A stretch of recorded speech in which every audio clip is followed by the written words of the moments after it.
Hi friends, எல்லோரும் எப்படி இருக்கீங்க? நல்லா இருப்பீங்க. பேசும் கிரகங்களிலிருந்து உங்கள் நித்யா ராஜேந்திரன். ஃப்ரெண்ட்ஸ், நம்ம நிறைய பதிவுகள் இந்த மாரகம் அப்படிங்கிற விஷயத்தையே பார்த்துட்டு வந்துட்டோம் இல்லைங்களா? ரொம்ப போர் அடிக்குது. அதனால் கொஞ்சம் ரிலாக்ஸாக சில விஷயங்கள் பார்க்கலாம் அப்படின்னு நான் நினச்சேன். அப்போ தான் ஒரு விஷயம் ஞாபகம் வந்தது ஃப்ரெண்ட்ஸ். நான் இங்கே வாக்கிங் போவேன். மார்னிங்கு ஒரு 6 o'clock போயிட்டு ஒரு 7:30 அந்த மாதிரி வருவோம். அப்போ ஒரு 7:15 அந்த மாதிரி ஒரு நாள் வந்துட்டு இருந்தப்போ, நாங்கள் வர்ற வழியில் ஒரு புத்து இருக்குது. அந்த புத்தில் அவங்க ஒரு நல்ல ஒரு வீடெல்லாம் இருக்கிற ஒரு ரெசிடென்ஷியல் ஏரியா தான், ஃபுல்லாக வீடுக இருக்குது. ஆனால் கரெக்டாக அந்த ரோட்லேயே அந்த ஒரு புத்து இருக்குது.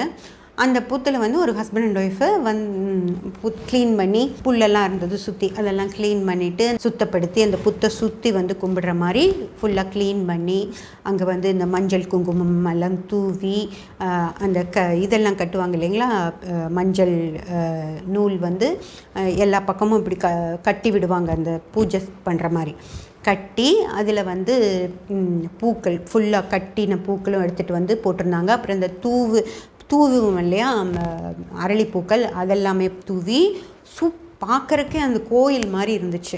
அதில் ஒரு எலுமிச்சம்பழம் ஃப்ரெண்ட்ஸ், ஒரு 3 லைன் இப்படி போகுது, இப்படி ஒரு 200 எலுமிச்சம்பழமாவது இருக்கணும். ஏன்னா நல்லா அப்படி ஒருத்தர் சுற்றி வர்ற அளவுக்கு பெரிய புத்து.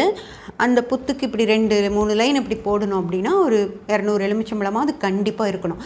அந்தளவுக்கு எலுமிச்சம்பழத்தை ஒன்றோட ஒன்று கோர்த்து அந்த புத்துக்கு போட்டிருந்தாங்க. போட்டு கும்பிட்டு போயிட்டாங்க. அப்புறம் அடுத்த நாள் காலையில் திரும்பி நாங்கள் வாக்கிங் போகிறப்போ, சனிக்கிழமை, இது வெள்ளிக்கிழமை நடந்தது, சனி ஞாயிறு திங்கள் செவ்வாய் அந்த நாளெல்லாம் பார்க்க அந்த எலுமிச்சம்பழம் கொஞ்சம் கொஞ்சமாக காஞ்சி அந்த வியாழக்கிழமை எல்லாம் ப்ரௌனாக இருந்தது. திரும்பியும் பார்த்திங்கன்னா ஃப்ரைடே மார்னிங் அவங்க திரும்பியும் அதே மாதிரி அந்த இருந்த எல்லா செட்டப்பும் கலைச்சிட்டு அந்த எலுமிச்சம்பழத்தை அப்படி தூக்கி போட்டிருந்தாங்க. அங்கே பக்கத்தில் அது எல்லா வேலையும் முடிஞ்சதுக்கப்புறம் தூக்கிட்டு போய் அந்த குப்பை கூடையில் போட்டு போயிருப்பாங்க. ஆனால் அப்போ எடுத்து வச்சுருந்தாங்க, அந்த யூஸ் பண்ண பூ அதெல்லாம் எடுத்து ஓரமாக வச்சுட்டு புதுசு போட்டு கும்பிட்டுருந்தாங்க ஃப்ரெண்ட்ஸ். ஓகேங்களா? எனக்கு ரொம்ப கேட்கணும் போல் இருந்துச்சு. என்னம்மா, ஏன் எதுக்கு இது பண்ணுறீங்க, யார் சொன்னாங்கன்னு கேட்கணும் போல் இருந்துச்சு. ஆனால் கஷ்டமாக இருந்தது. அவங்க ரொம்ப நம்பிக்கையோட ஏதோ ஒரு விஷயத்துக்காக அவங்க பண்ணுறாங்கன்னு தெரிஞ்சது. அவங்க யாருக்காவது உடல்நிலை சரியில்லாமல் இருக்கலாம், இல்லையா பையனுக்கு வேலை கிடைக்கணும்னு நினச்சிருக்கலாம், பொண்ணுக்கு கல்யாணம் பண்ணணும்னு நினச்சிருக்கலாம். ஏதோ ஒரு காரணத்துக்காக அவங்க அவ்வளோ சீரியஸாக அத்தனை பேர் அந்த ரோட்டில் நடந்து போயிட்டுருக்காங்க. யாரையும் கண்டுக்காமல் அவங்க சுத்தம் பண்ணி எல்லாம் மஞ்சள் தண்ணி தொளிச்சு, இந்த குங்குமம் மஞ்சள் எல்லாம் தொளிச்சு எல்லாம் நீட்டாக பண்ணி பூவெல்லாம் போட்டு அவ்வளோ பண்ணுறாங்க. அப்படின்னா அந்த எலுமிச்சம்பழம் ஒரு 5 ரூபாயாக இருந்தால் கூட 1000 ரூபாயாக இருக்கும் எலுமிச்சம்பழம் மட்டுமே. அது போக அந்த பூவு அந்த விஷயங்கள் எல்லாம் சேர்த்து ஒரு 1500 ரூபாய் செலவு. ஒரு 2-3 மணி நேரம் அங்கேயே ஃபுல்லாக செலவு பண்ணி வெத்தலை பாக்கு எல்லாம் அங்கே வச்சு சாமி கும்பிட்டு கற்பூரம் வச்சு சாமி கும்பிட்றாங்க. அவங்களோட டைம் ஏதாவது ஜாபுக்கு போகிறவங்களா இருந்தால் அவங்க ஒரு 8 மணி இல்லை நேரத்தில் எழுந்திரிச்சு வீட்டுக்கு தேவையானதெல்லாம் செஞ்சு வச்சுட்டு இங்கேயும் ஒரு 3 hours ஸ்பெண்ட் பண்ணி எல்லாம் பண்ணணும். அப்படின்னா அவங்களோட டைமை செலவு பண்ணி பணத்தை செலவு பண்ணி இவ்வளோ செய்கிறப்போ அவங்க எவ்வளோ நம்பிக்கையோடு அந்த பூஜையை பண்ணிகிட்ருக்காங்க.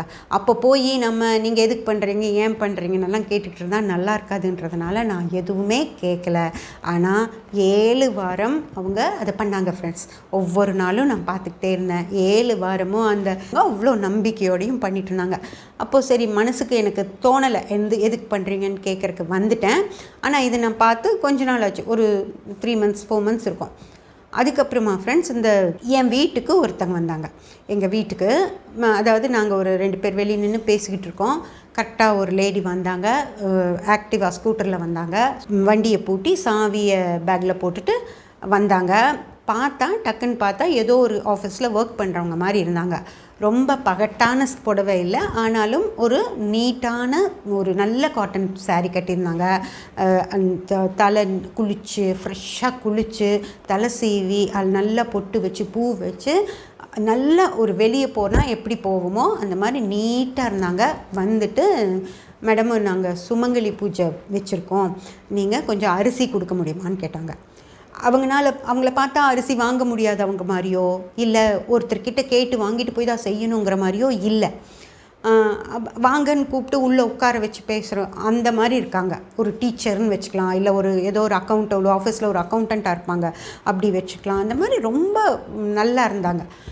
அப்போது இது கேட்டதும் எனக்கு அப்படியே ஷாக் ஆகிடுச்சு. அவங்க இப்படி கேட்டதும் எனக்கு என்ன சொல்கிறதுனே தெரியாமல், எதுக்குங்க அப்படின்னு சொல்லி கேட்டோம். சுமங்கலி பூஜை அப்படின்னு சொன்னாங்க திரும்பியும்.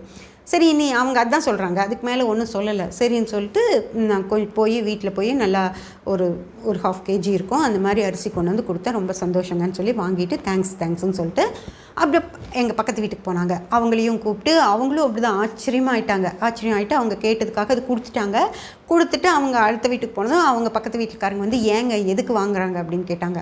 தெரிலப்பா, எங்ககிட்டையும் சுமங்கலி பூஜைன்னு தான் சொன்னாங்க அப்படி சொன்னோம்.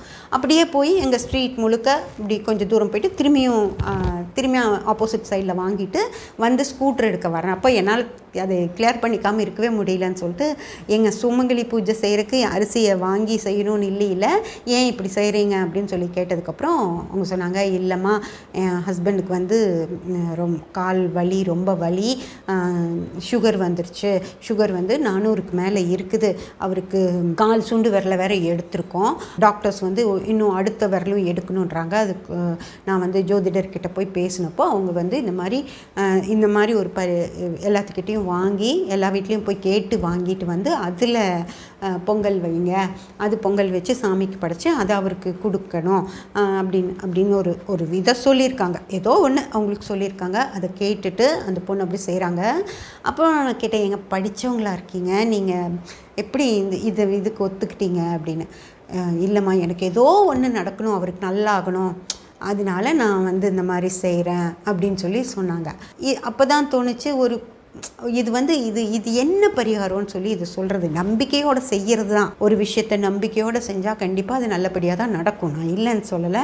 ஆனால் சுகர் அப்படிங்கிறது ஒரு நோய் தான். அதை வந்து நம்ம ஒரு நோயாக தான் கன்சிடர் பண்ணிக்கணும். அதுக்கு வந்து டாக்டர்கிட்ட போயிட்டு என்னென்ன செய்யணும் அப்படின்னு சொல்லி கேட்டுட்டு வந்து அதுக்கு தகுந்த மாதிரி நம்ம செய்யணுமோ தவிர, இந்த மாதிரி இப்படி ஒரு பரிகாரம் போய் செஞ்சு, அதுவும் அவ்வளோ கௌரவமாக இருக்கிற ஒரு பொண்ணு போய் ஒருத்தருங்க கிட்ட கேட்டு, ஆக்சுவலாக அவங்கள பார்த்ததுனால நம்மளுக்கு அவங்கள தப்பாக நினைக்கவே முடியல. அவ்வளோ நல்லா இருக்கவங்க வந்து வேறு வழி இல்லாமல் கேட்குறாங்களே அப்படின்னு அவங்க மேலே பரிதாபமாக தான் இருந்ததோ தவிர, அவங்க இப்படி வந்து கேட்குறாங்களே அப்படின்னலாம் இல்லை, அவங்களுக்கு ஏதாவது செய்யணும் அப்படின்னு தான் தோணுச்சு. அந்த மாதிரி அவ்வளோ மரியாதையான இருக்க பொண்ணு வந்து அதையும் நம்பி படித்தவங்களா இருக்காங்க. இந்த மாதிரி ஒரு விஷயத்தை நம்பி இப்படி செய்கிறாங்க அப்படின்னா இதை என்ன சொல்கிறதுனே தெரியல ஃப்ரெண்ட்ஸ். கண்டிப்பாக ஃப்ரெண்ட்ஸ், இந்த மாதிரியான ஒரு விஷயங்களெல்லாம் கிடையவே கிடையாது. நீங்கள் தாராளமாக ஒரு சுகர் வந்துருச்சு, அவங்க ரொம்ப சிரமப்படுறாங்க, ஏதோ ஒரு நோய், சுகர்னு இல்லை, ஏதோ ஒரு நோய் வந்துருச்சு, அவங்க ரொம்ப சிரமப்படுறாங்க, டாக்டர் அடுத்தடுத்த விஷயம் சொல்கிறாங்க, டாக்டர் சொல்கிறது ஒன்றும் தப்பில்லை, ஒரு விரல் எடுத்துட்டாங்க, இன்னொரு விரல் எடுக்கணும்னு சொல்கிறாங்க அப்படின்னா வேறு வலி இல்லை, ஜாஸ்தி ஆயிடுச்சு, எடுக்கணும்னு சொல்கிறாங்க, அடுத்தது கம்மி பண்ணுறக்கு என்னென்ன வலி இருக்குது அப்படின்னு சொல்லி டாக்டர்ஸே சொல்லுவாங்க.